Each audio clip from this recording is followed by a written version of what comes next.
This is ContraZone, where we go back and forth about film.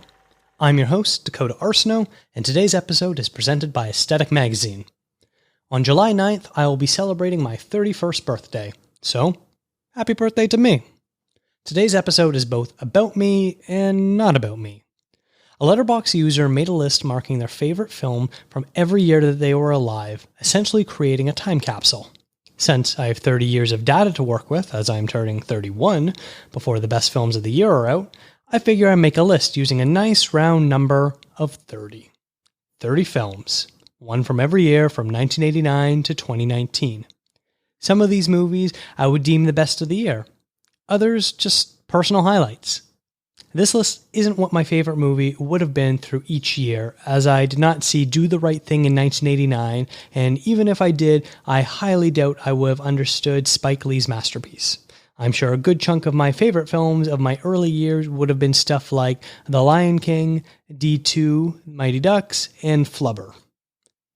I've been doing this podcast for over 5 years now, so I imagine most longtime listeners have a good idea about who I am and what films I gravitate to.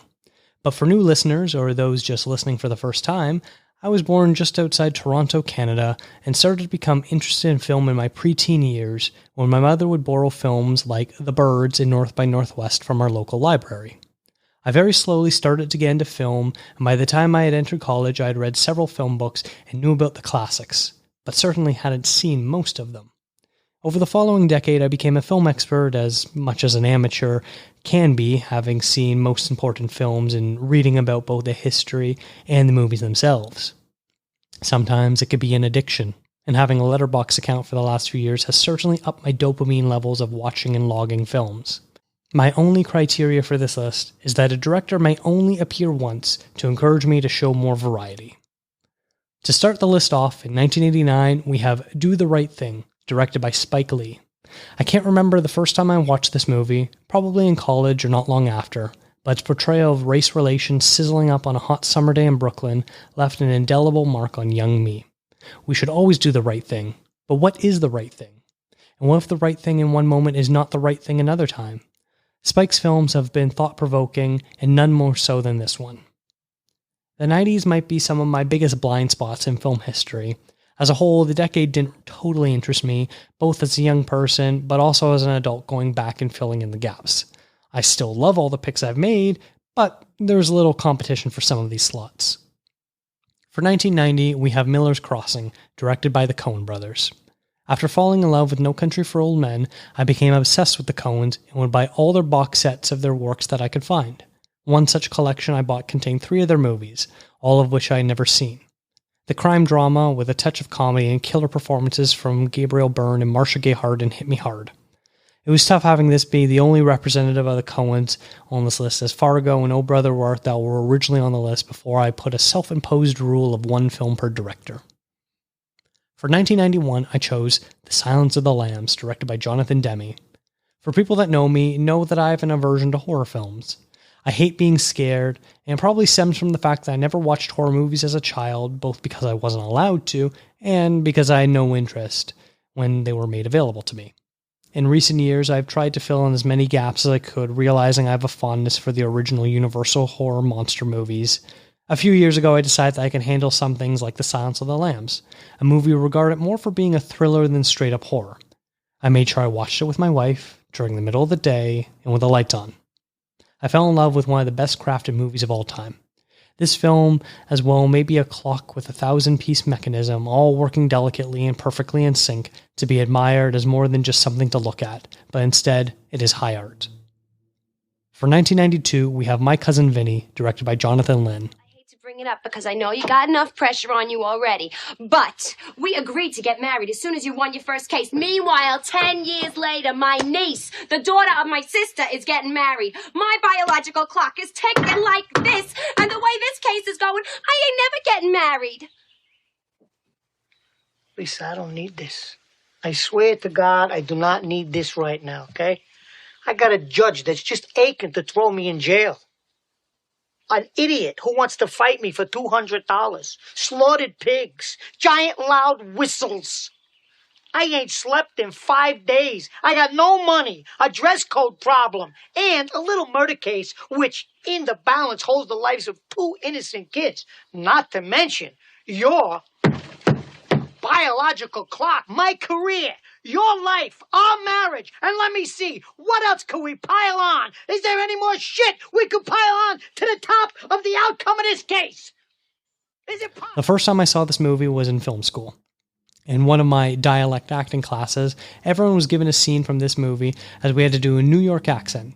Needless to say, my accent was terrible, as I sounded like Sylvester Stallone after having a stroke, but the comedy was undeniable. I went back to watch the movie and was blown away. To me, it was always a punchline due to Marissa Tomei winning an Oscar for her turn in the film. Thankfully, the movie's reputation has been salvaged, and now is widely regarded as a comedic masterpiece. For 1993, I went with Dazed and Confused, directed by Richard Linklater. I also became aware of this film during college, but not because of any classes. Being 19, fresh out of high school, and unsure of my future and a wide variety of friends, this movie spoke deeply to me. You drift in and out of groups of people as they're about to finish a school year. The pace is so relaxed you often forget you are watching a movie. This might be due to the stone nature of the subjects and viewers like me. The soundtrack was filled with songs from Foghat, Aerosmith, ZZ Top, Peter Frampton, and more, which made it even more enjoyable. For 1994, I picked Ed Wood, directed by Tim Burton. It will be a running theme that a lot of these I watched during my college years as I was exposed to more cinema while living in residence. It was easy to borrow movies from other people's collections. My roommate David was a huge Johnny Depp fan and owned every movie of his on DVD. I had never seen Ed Wood before, so I checked it out and loved the old Hollywood story about passion and ingenuity despite not having the most talent, something I can relate to in more ways than I want to admit. For 1995, there's Devil in a Blue Dress, directed by Carl Franklin. This movie is the most recent film on the list that I have watched. I only saw this last month and it blew me away. I'm a huge noir and neo-noir fan, and this checked all the boxes. Lots of smoking, an unreliable narrator, a femme fatale you don't know if you can trust, and a conspiracy that goes all the way up to the top. Denzel Washington gives a fantastic performance as a reluctant man thrust into working as an investigator. The only negative thing I have to say is how mad I am that a sequel wasn't even made, despite them setting it up at the ending of the movie. For 1996, we have The Birdcage. I actually am recording this bit after the show and coming back to it because I messed up and said Fargo for the pick, and I already have a Coen Brothers movie. Overall, 1996 was pretty bad, with the only other notable films coming from directors I mentioned elsewhere. I don't think this movie has aged terribly well, but it contains probably the most magnetic performance from Robin Williams' entire career. I still giggle to myself thinking about the "you do Fosse, Fosse, Fosse, but you keep it all inside" bit. That when you see this stunning, smoldering creature, she transcends your desire to chew. She electrifies you. Something starts in your pelvis and works its way towards your heart, where it becomes heart/pelvis. Yes? Coming. What about me? What do I do? Do I just stand here like an object? No. You do an eclectic celebration of the dance. You do Fosse, Fosse, Fosse. You do Martha Graham, Martha Graham, Martha Graham. Or Twyla, Twyla, Twyla. Or Michael Kidd, Michael Kidd, Michael Kidd, Michael Kidd. Or Madonna, Madonna, Madonna. But you keep it all inside. All right, just work on that. I'll be right back. For 1997, I chose LA Confidential, directed by Curtis Hanson. This is another movie I only somewhat recently watched, for the first time viewing it only a few years ago. My wife and I were on a noir binge and trying to catch up with the genre's best outings, and I couldn't believe it took me so long to watch this flick. The 3 detective storylines, all crisscrossing one another, who are investigating the same crime but with different methods, is a beast of a story. The suspense and intrigue keeps you guessing and on edge of your seat the entire time. For 1998, I picked The Truman Show. I remember when this movie came out being enthralled by the poster, having never seen a turbo mosaic before. I was too young to see it, but picking apart the different images of Jim Carrey when I saw it at the movie theaters or in Blockbuster fascinated me.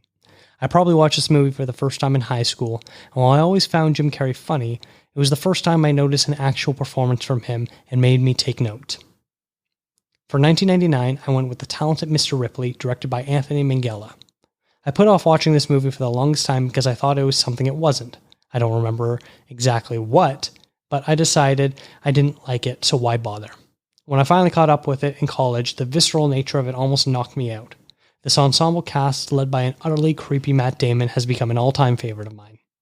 For 2000, I really wanted to go with Oh Brother, Where Art Thou, but I already had a Coen Brothers movie on this list, so that was nixed.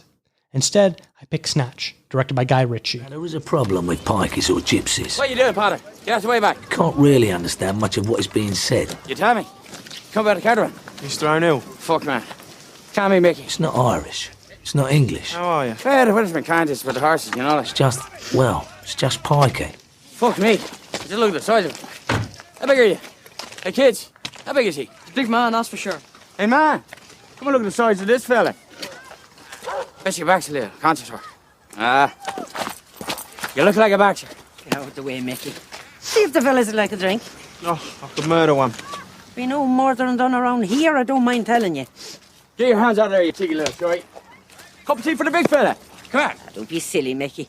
Over the man. I first saw this movie sometime during high school, and it quickly became my favorite movie of all time, and one that I still rate very highly. For a time, when I would start seeing a new girl, and we would watch each other's favorite movies, every one of them didn't care for Snatch, which led for my friend Nadia to tell me that this movie was cursed, or I hadn't found the right girl yet. Luckily, when I showed this to the last woman I started to date, she liked it so much, I married her.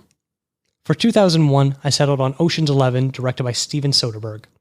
I could have picked any number of better movies that I also love, but I had to go with Ocean's 11, a movie that every time it would come on TV, I would sit down and watch. The entire ensemble is so perfect, and there's nothing like a great heist that comes together. For 2002, I picked Road to Perdition, directed by Sam Mendes. This is a film that was recommended to me in college after knowing nothing about it. It became a movie I preached to others to watch as well. It features probably the most complicated role Tom Hanks has ever portrayed in a very long time, and great supporting turns from Jude Law, Paul Newman, and Daniel Craig. For 2003, my favorite movie from this year was probably Lost in Translation, directed by Sofia Coppola. I originally had Mystic River as my pick, but switched it up.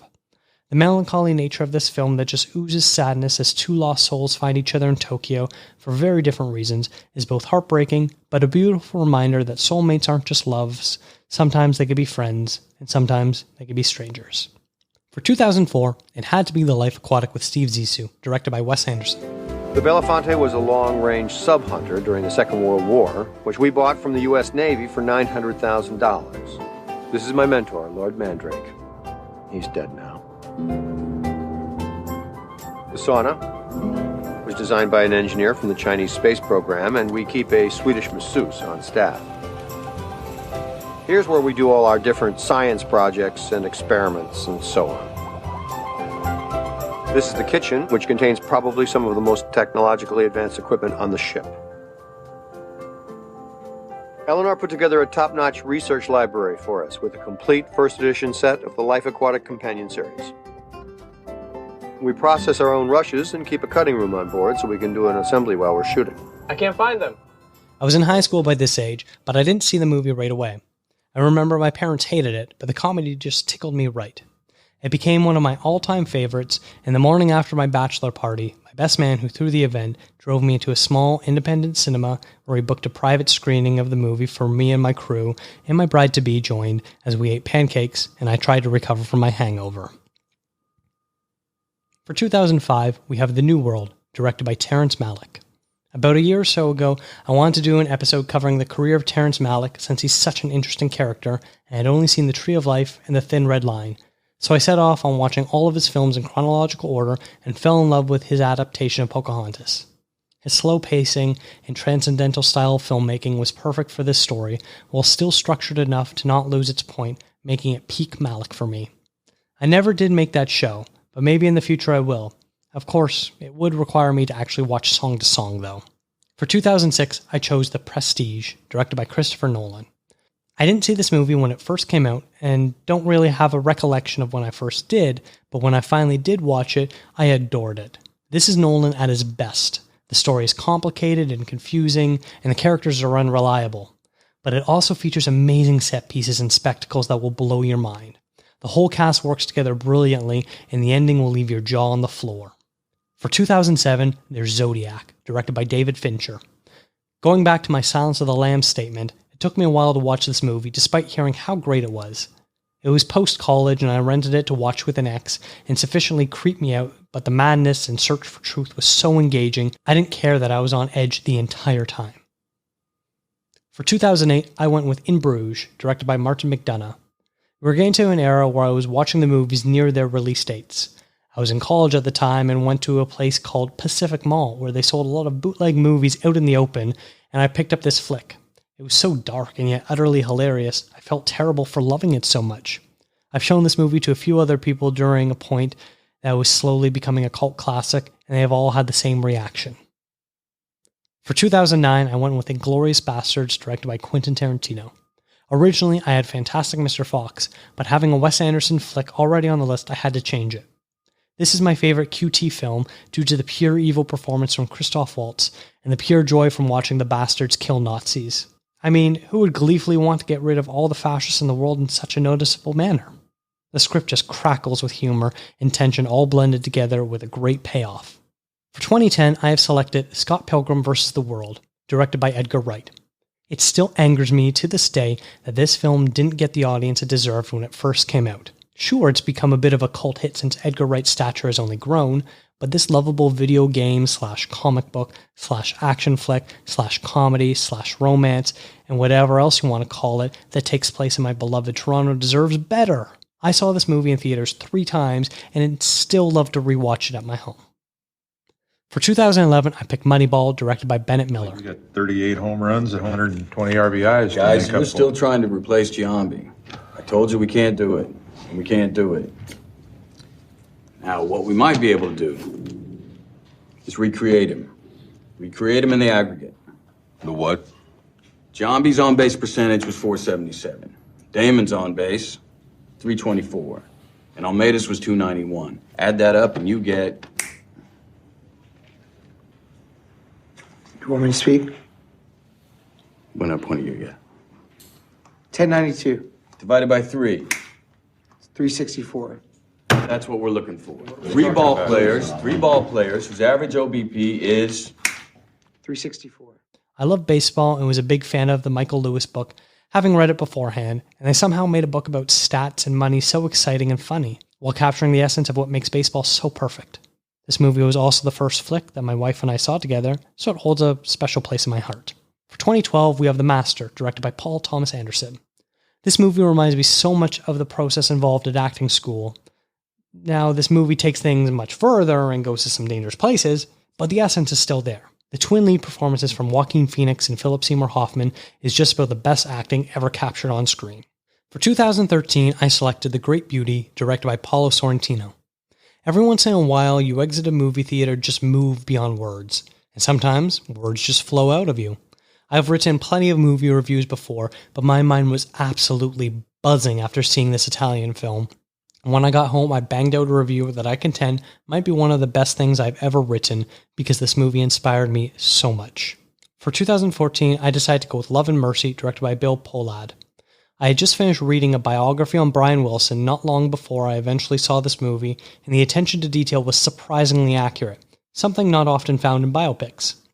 Using 2 actors to portray Wilson at 2 very different points in his life sounded odd at first, but Paul Dano and John Cusack pulled it off marvelously. For 2015, it's The Big Short, directed by Adam McKay. I had enjoyed McKay's The Other Guys, a cop movie masquerading as a Ponzi scheme explanation, but I didn't think he had the ability to clearly and cleverly explain the financial crisis of 2008, making bankers respectable characters, until the rug gets pulled out from everyone's feet and that we realize the damage they have done to the country.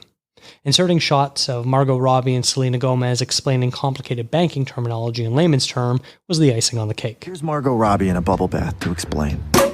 Basically, Louis Ranieri's mortgage bonds were amazingly profitable for the big banks. They made billions and billions on their 2% fee they got for selling each of these bonds. But then they started running out of mortgages to put in them. After all, there are only so many homes and so many people with good enough jobs to buy them, right? So the banks started filling these bonds with riskier and riskier mortgages. Thank you, Banjo. That way, they can keep that profit machine churning, right? By the way, these risky mortgages are called subprime. So whenever you hear subprime, think shit. Our friend Michael Burry found out that these mortgage bonds that were supposedly 65% AAA were actually just mostly full of shit. So now he's going to short the bonds, which means to bet against. Got it? For 2016, I went with Hell or High Water, directed by David Mackenzie. This breakout film by the Scottish Mackenzie hits all the right spots for me. It's a neo-Western crime thriller that tackled big subject matter and showing us the power that banks have over the little guy. Much like The Great Beauty, after watching this film, I was immediately compelled to write about it. Chris Pine and Ben Foster carry the movie as bank-robbing brothers with a very specific plan in place to get back their family's farmhouse before the banks take control of it and kick Pine's family off the land. For 2017, I chose A Ghost Story, directed by David Lowery. This little quiet film that starts out with the death of a man who then becomes a ghost, one that is just in a bedsheet, and is forced to observe the endless passage of time at the house where he lived. He sees his wife grieve his loss and eventually move. A new family moves in, then out. Drifters take over the house to party in, and eventually, the end of time. This movie has almost no dialogue, and we just watch as time and reality passes through our fingers. It is an incredibly moving movie with a unique aspect ratio. For 2018, my pick is Roma, directed by Alfonso Cuarón.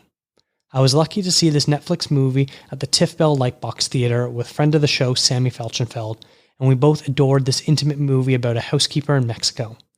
The stunning black and white cinematography and expansive sound design do wonders to transport us to 1970 and the life of Cleo. After making this list, I realized that I can't count. Sure, from 1989 to 2019, I aged 30 years, but a movie a year from that timeline is actually 31, not 30. I guess since I'm turning 31 next week, it makes sense, so here's my final selection. For 2019, my top film was The Last Black Man in San Francisco, directed by Joe Talbot. This here? This is the edge, bruh! The final frontier of manifest destiny. Last edge of the city. Man, 2 steps further, you'll be drinking that filthy salt water. But we built these ships, dredged these canals. In San Francisco, they never knew existed. Now, I won't go too in-depth here, as I recently made my pick as the #1 film released by A24, and it also topped my Best Films of 2019 episode. But in case you haven't seen this movie, do yourself a favor and check out this love letter to San Francisco and the pains of being pushed out of a neighborhood that is your home. The cinematography is beyond stunning, and the acting by Jimmy Fails and Jonathan Majors is perfect. This wraps up my list of picking a movie a year since I was born. I struggled with a few years due to not being able to double dip into certain directors, but I made it all work. If you want to relive the list, you can find me at letterboxd.com/DGAPA, and I'll include the list in the show notes. Contra Zoom is presented by Aesthetic Magazine. I'd like to thank Eric and Kevin Smale for the theme music and Stephanie Pryor for the logo design. Follow the show on Instagram, Twitter, and Facebook at ContraZoomPod. If you have any thoughts on this list, or if you have your own similar list, send me an email, ContraZoomPod@gmail.com, and I'll share it at a later episode. Also, it would be a great help if you would rate and review the show wherever you listen to podcasts, as it will help us grow and find new listeners. Thank you for listening.